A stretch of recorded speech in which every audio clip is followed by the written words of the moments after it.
Good morning, everyone. This is Lydia Brown, and it's a great afternoon. It's a great day. I thank God for His mercies. I thank God for the gift of life. I thank God for everyday miracle and blessings upon my life. I don't take it for granted. It's been a journey. It's been an experience,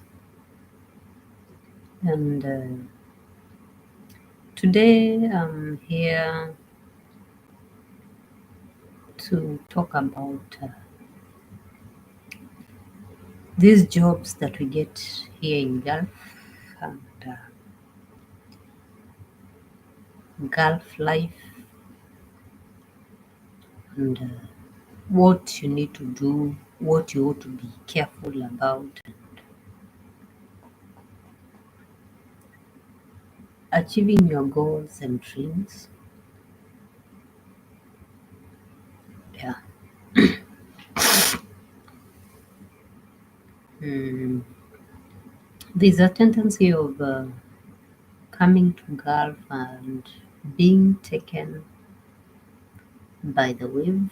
You get carried away. You visit Dubai, you visit Qatar, and you see an environment that you have never been to. Technology of highest. How can I even describe it?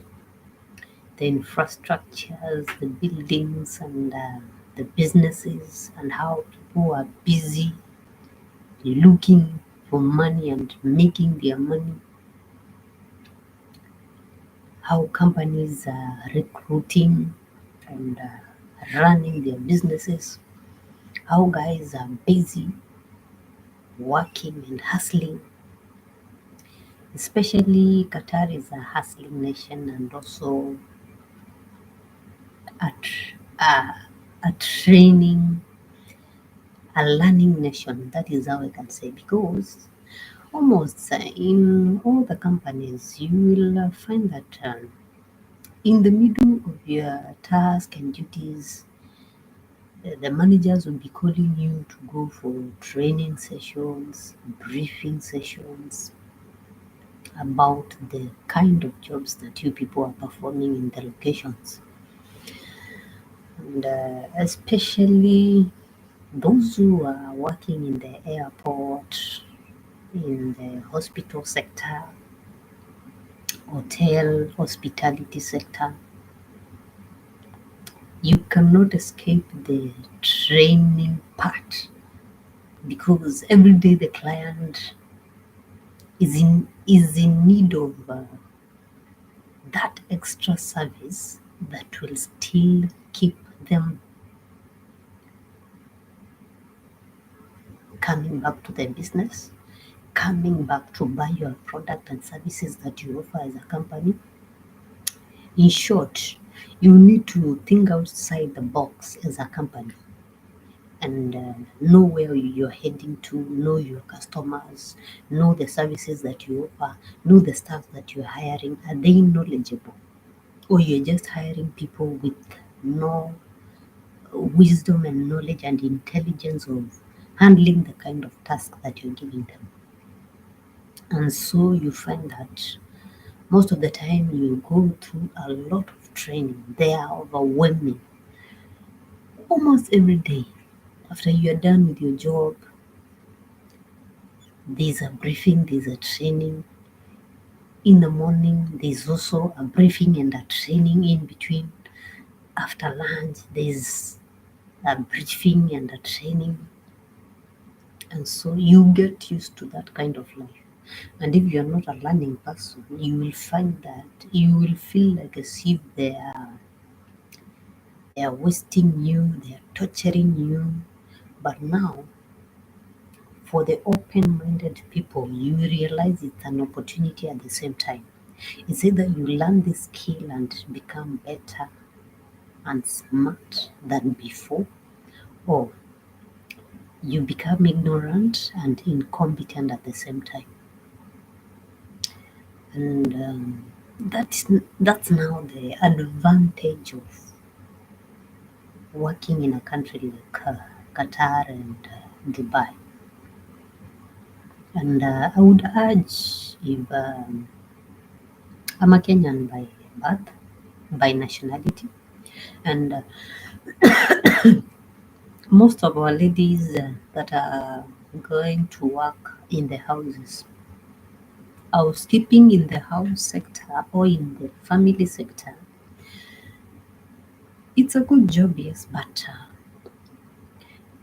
it has a lot of challenges, especially in these Arab countries, because when you compare the working hours in a house, in someone's house, and in a company, you'll find that in a company we have exact working hours, and in the house you might be overworked.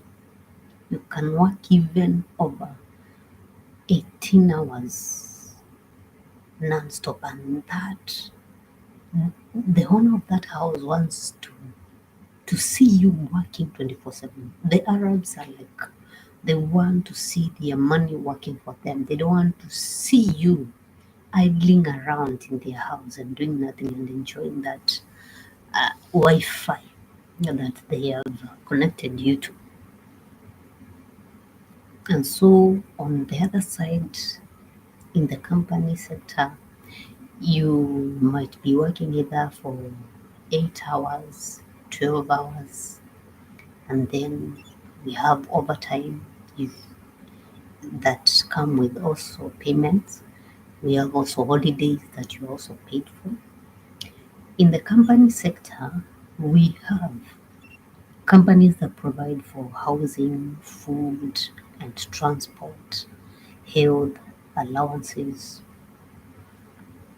and there are some companies that may tell you, we will give you the full package of the salary, but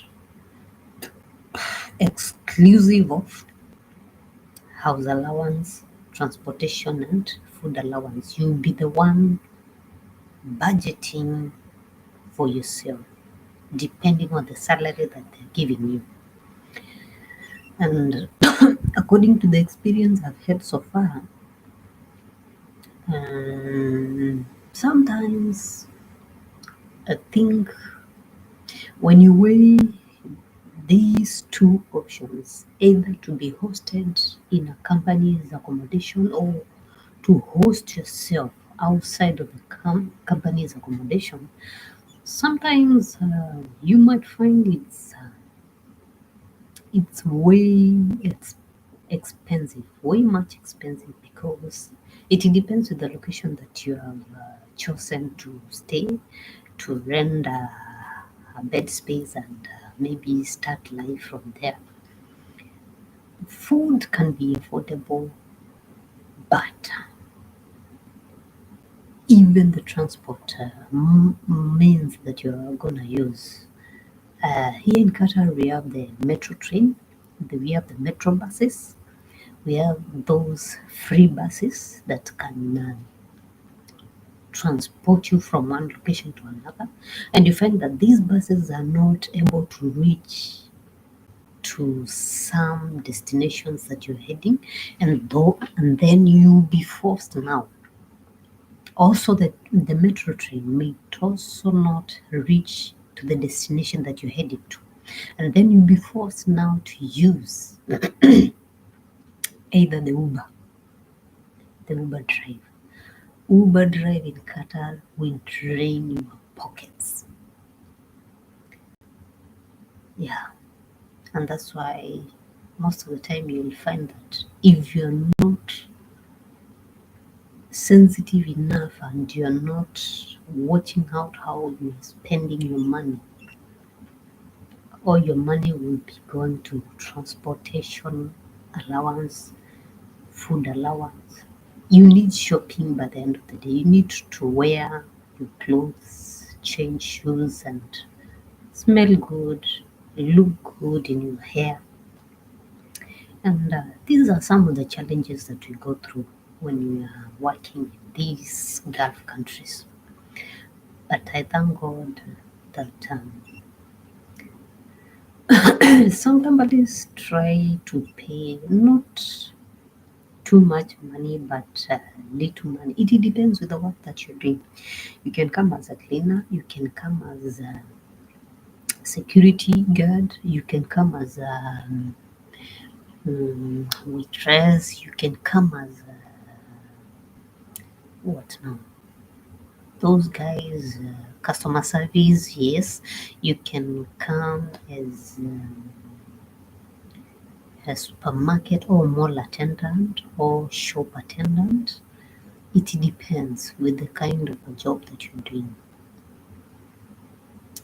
If you end up getting a job that is paying more than 3,000, you are good to go, because most majority of the jobs for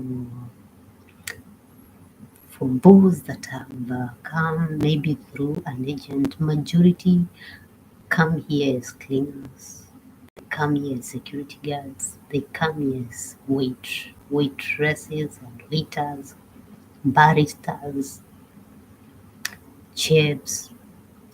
Yeah, it will now depend with your skill and what you really want to do when you come here. You have the option of changing jobs, maybe after a year or after the 2 years contract you've signed. You have the option of going to a different company and maybe doing what you have pursued back in your college or university. So we have those many options. It's now upon you to take advantage of the opportunity and run with it. Never waste time.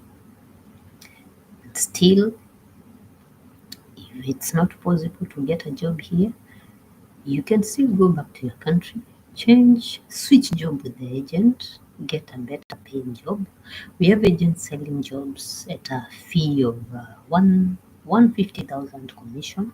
Make sure that job is paying you better than the one that you were doing before, because most of the agent will sell you a job and you come here, you find that it's the same salary, maybe 1,000, 1,300, 1,500. Even though you might refund that money as fast as possible, but make sure you get a better paying job by the end of the day. And as you buy this job from the agent, don't be quick to buy the job. Make sure that the agent is legit and you've seen the visa, then you can pay after the visa is out. Some will trick you to pay the money before the visa is out, and that's how you get caught by the end of the day. Follow up with the agent, make a research, know whether this agent is legit or not. How many people have they taken to Gulf countries to go to work? What kind of jobs do they offer? Yeah, I think I've shared enough information, and someone has gotten something. Thank you so much for watching my life. Be blessed.